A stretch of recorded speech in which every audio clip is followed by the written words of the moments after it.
Hi అండి, నేను మీ Keerthi Priya Pradeep. Welcome to our channel. పొద్దునేమో మా పింకీ స్కూల్ ఎగ్గొట్టిందండి. చూడండి, ఫేస్ అటు తిప్పింది. స్కూల్ దొంగ కదా, అందుకే ఫేస్ అటు తిప్పింది. ఈరోజు మా ఆయనగారేమో కూరగాయలు లేటుగా తెచ్చారండి. లేటుగా కూరగాయలు తేవడం వలన వంట లేట్ అయిపోయింది. ఇంక ఈ పూట మా తేజుగాడు టైం చాలేదని వాడు ఆగిపోయాడు. ఇలా ఉందన్నమాట మా పరిస్థితి. ఈమెడ గారేమో వంటగదిలో హాయిగా నిద్రపోతున్నారు.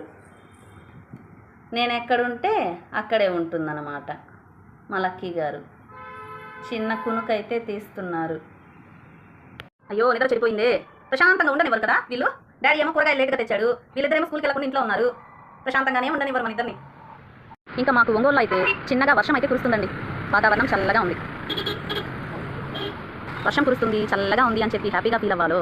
అయ్యో, బట్టలన్నీ ఆరలేదే. ఇంకా ఉతకాల్సిన బట్టలు ఉన్నాయే. మరి ఎప్పుడు ఆరాలి, అవి ఎప్పుడు ఉతకాలి? దీంట్లో ఆల్రెడీ కొంచెం ఉన్నాయి, మరి ఇవి ఎప్పుడు ఆరాలి అని బాధపడాలో అర్థం కావట్లేదు. క్లైమేట్ అయితే సూపర్గా ఉంది, చల్లగా. ఈరోజు మా లంచ్ వచ్చేసి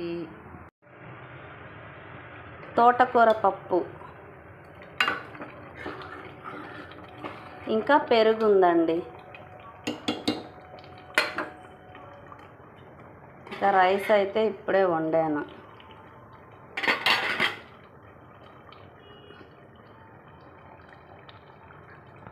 ఇంకా మా లక్కీ గాడికైతే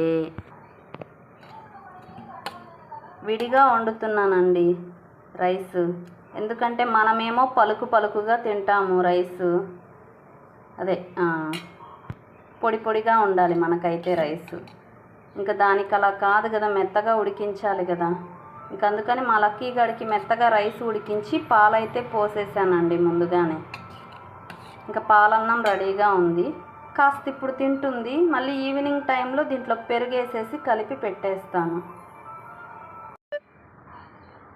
ఓకే అండి, మరి మీ లంచ్లోకి మీరేం కర్రీ చేసుకున్నారో నాకైతే కామెంట్లో చెప్పండి అబ్బా. లంచ్ చేయండి, హెల్తీగా ఉండండి. వీడియో నచ్చితే చిన్న లైక్ అయితే చేయండి అబ్బా.